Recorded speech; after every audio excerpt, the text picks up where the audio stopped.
साथियों नमस्कार, जय हिंद, जय जय भारत। सभी साथियों को सबसे पहले तो कैरियर डे की हार्दिक शुभकामनाएं। आज कैरियर डे है, राष्ट्रीय युवा दिवस है, स्वामी विवेकानंद जी का जन्म दिवस है और हमारी सरकार के द्वारा इसको कैरियर डे के रूप में मनाया जाता है। आखिर क्या वजह है कि आज के दिन को सरकारों के द्वारा कैरियर डे के रूप में मनाया जाता है? आज इस कैरियर क्या है, कैरियर किस प्रकार से बनाया जाता है, करियर क्या प्राइवेट सेवाओं में है, क्या करियर सरकारी सेवाओं में है, इस सारी गुत्थी को सुलझाएंगे आपके साथ मनीष सर। मनीष सर श्रीजी संस्थान के निदेशक हैं और उनके निर्देशन में हजारों अभ्यर्थी राजकीय सेवाओं में, निजी संस्थानों में आज सेवाएं दे रहे हैं। तो सबसे पहले तो मैं स्वागत करता हूं मनीष सर का। मनीष सर स्वागत है आपका, वेलकम, आइए। जी हाँ, और आपके बीच में मनीष सर आ चुके हैं।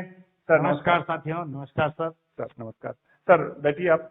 जी सर, बिल्कुल। जी क्यों सर, आज कैरियर डे है और विद्यार्थियों के मन में एक बहुत अच्छी बात रहती है कि कैरियर क्या है, किस प्रकार से हम कैरियर को संवार सकते हैं।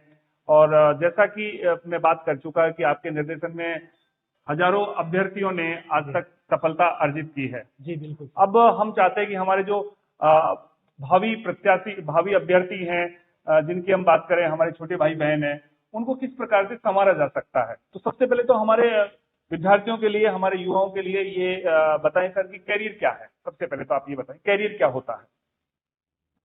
सर कैरियर का सीधा सीधा मतलब सामान्य शब्दों में कहें जी तो जीविकोपार्जन के संसाधन जुटा लेना। जी जी जी जैसे मैं आप ही की बात करूं जी तो आज आपके बाल बच्चे होंगे, आपका परिवार होगा, जी तो आपने कहीं ना कहीं कोई ना कोई रोजगार सर्च कर रखा है जी जी जी जिससे आप अपनी फैमिली को चला सकते। बिल्कुल बिल्कुल सर। तो बस आप समझ लें कि आज के युग का कैरियर वही है। हालांकि कैरियर के बारे में बहुत बड़ी बड़ी बातें कही गई है, लेकिन मैं कैरियर को सीधा सीधा कहूंगा कि कहीं ना कहीं हम अपनी आजीविका चला सकें। मतलब सीधे अर्थों में आप कहना चाह रहे हैं कि कैरियर का संबंध रोजगार।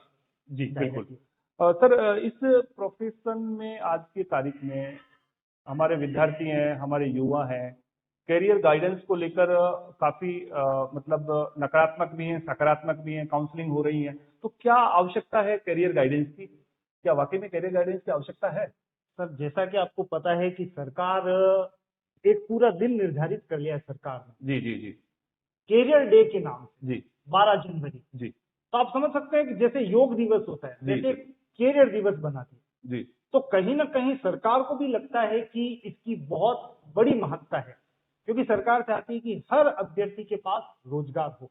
जी तो निश्चित रूप से कैरियर काउंसलिंग की जबरदस्त आवश्यकता है। और इस पर मैं आपको एक छोटी सी बात बताना चाहूंगा जी सर। कि जैसे आप देखें सर यहाँ पे जी career counselling why it is important. तो कैरियर काउंसलिंग का सीधा सीधा मतलब ये है कि किसी भी अभ्यर्थी को दिशा दी जा सके। आप थोड़ा सा यहाँ पे जाएं, देखें ये क्या जी। लिखा हुआ है, डायरेक्शन बराबर ओके ओके। दिशा निर्धारण। जी जी जी तो आपको एक सामान्य अर्थ में बताऊं कि जैसे आपको एक घने जंगल में छोड़ दिया और कहा कि भाई तू फलाना स्थान पे पहुंच जा और आंख पे पट्टी बांध दी, तो आप क्या करोगे? आप बात। जाना शुरू कर दोगे, कभी इधर दौड़ोगे कभी इधर। अब बिल्कुल। आपको तो पता नहीं, बिल्कुल। लेकिन कोई आपको हाथ पकड़ के ले जाता है जी तो मेहनत तो उतनी की उतनी, जी। लेकिन वो आपको निर्धारित स्थान पे छोड़ के आ जाता है। तो सही मायने में आप कहना चाह रहे हैं गाइडेंस की आवश्यकता तो जबरदस्त, क्योंकि जबरदस्त। इससे आपको दिशा मिलती है। ओके, बहुत अच्छा और सर। आजकल तो कैरियर निर्माण के लिए जगह जगह आपको प्रोफेशनल्स मिलेंगे जी जो आपके कैरियर को एक निश्चित दिशा देते हैं। जी, बहुत अच्छा। तो व्यक्ति को निश्चित रूप से शुरू कर देना चाहिए अपने कैरियर के बारे में सोचना। सर मेरा एक सवाल और रहेगा जी कि क्या जैसे विद्यार्थी हमारे छोटे भाई बहन हैं, 10th पास करते हैं, 12th पास करते हैं, तो 12th पास करने के बाद में ही क्या कैरियर गाइडेंस उनको कैरियर के लिए थोड़ा सा सोच लेना चाहिए 12th के बाद? वैसे 10th, 12th और ग्रेजुएशन, जी जी जी तीनों ऐसे एंट्री पॉइंट्स हैं जी जहां पर आप कैरियर के बारे में सोचना शुरू कर सकते हैं। जी जैसे फॉर एग्जांपल अगर आप यहाँ पे देखें जी। तो एंट्रीज फॉर गवर्नमेंट जॉब या कोई सा भी जॉब ले लें आप, ओके, तो वो 10th के बाद भी स्टार्ट कर सकते हैं, 12th के बाद भी कर सकते हैं और ग्रेजुएशन के बाद भी कर सकते हैं। तो 3 गेट लगा दिए, ये नहीं तो ये नहीं तो ये, तो आप स्टार्ट कर सकते हैं। हालांकि 10th के बाद में जॉब के अवसर थोड़े कम होते हैं, पर 12th के बाद बहुत सारे खुलते हैं और ग्रेजुएशन के बाद तो भरमार हो जाती नहीं, कई बार ऐसा होता है कि अभ्यर्थी ग्रेजुएशन के बाद में करियर को लेकर थोड़ा सोच पाता है कि अब हमें कुछ करना चाहिए। तो ग्रेजुएशन के बाद में मुझे नहीं लगता कि अभ्यर्थी लेट हो जाता है अथवा हो जाता है, दोनों स्थितियों में। तो क्या अभ्यर्थी के मन में ये सवाल रहता है कि क्या मैं लेट तो नहीं हो गया?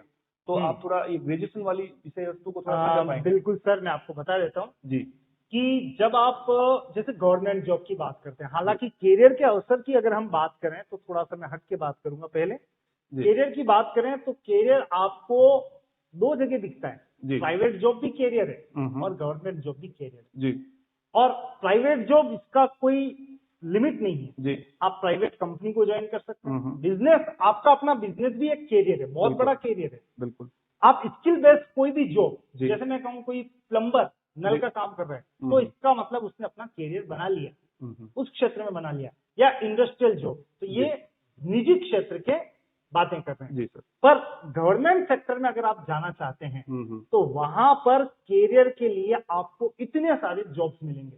अब ज्यादातर जॉब तो स्नातक के बाद ही शुरू होते हैं जी, और कुछ जॉब ऐसे हैं जो 12th के बाद शुरू होते हैं। जी। फिर अब आपने एक प्रश्न पूछा ये कि स्नातक के बाद ऐसा लगता है कि लेट हो गया, तो थोड़ा सा लेट तो है पर फिर भी शुरुआत की जा सकती है।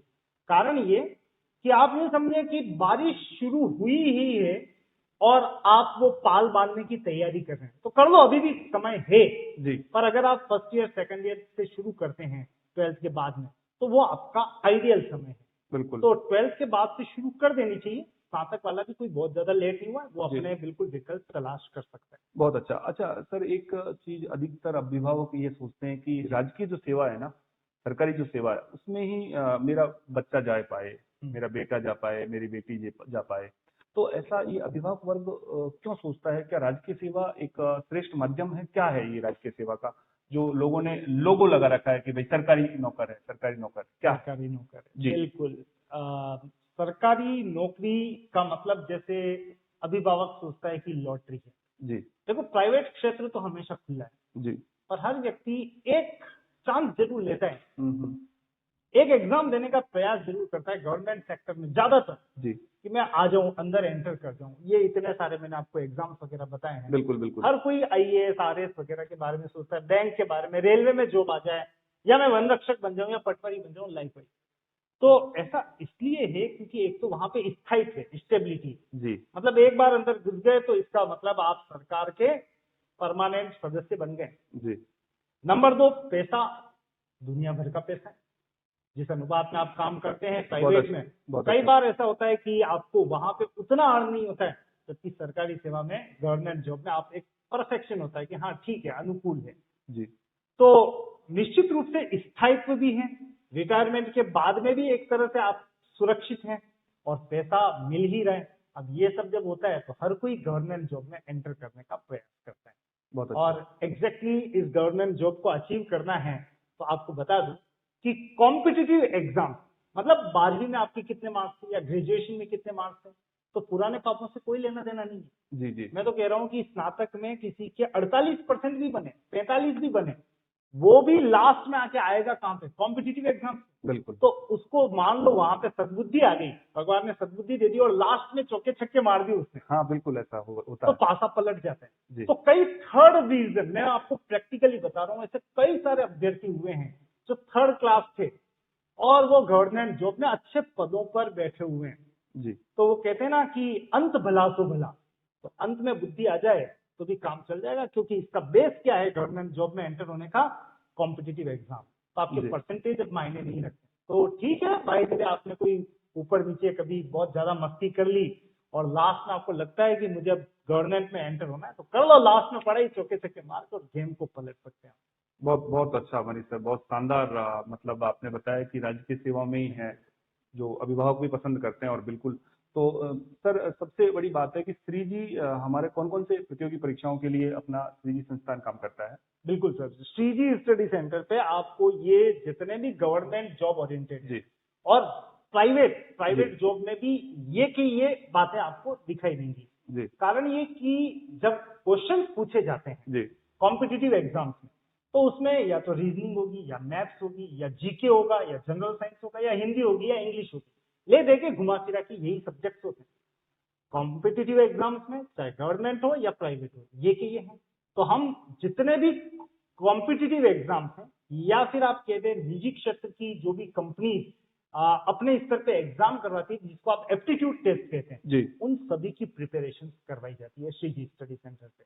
तो कई सारे बच्चे लाभान्वित हो चुके हैं, हो रहे हैं आप लगातार। पुराना संस्थान है, आपके जी, निर्देशन में बहुत सारे विद्यार्थी लाभान्वित हुए हैं डेफिनेटली, बिल्कुल क्योंकि सर। जैसे आते भी रहते हैं विद्यार्थी, क्योंकि मिठाइयों के डिब्बे जब मैं देखता हूँ ना काउंटर पे तो इतने जबरदस्त डिब्बे आते हैं, तो फिर मालूम पता चलता है कि ये फला भर्ती में हाँ बिल्कुल, मतलब मुंह मीठा होता रहना चाहिए। बिल्कुल। हालांकि बिल्कुल अब कहना नहीं चाहिए, डायबिटीज दे दी भगवान ने हाँ तो खा नहीं पाता हूँ, तो कोई बात नहीं, खिला देता हूँ बच्चों को। बहुत सारे बच्चे बिल्कुल बहुत अच्छा सर, बहुत अच्छा, आपको बहुत बहुत धन्यवाद।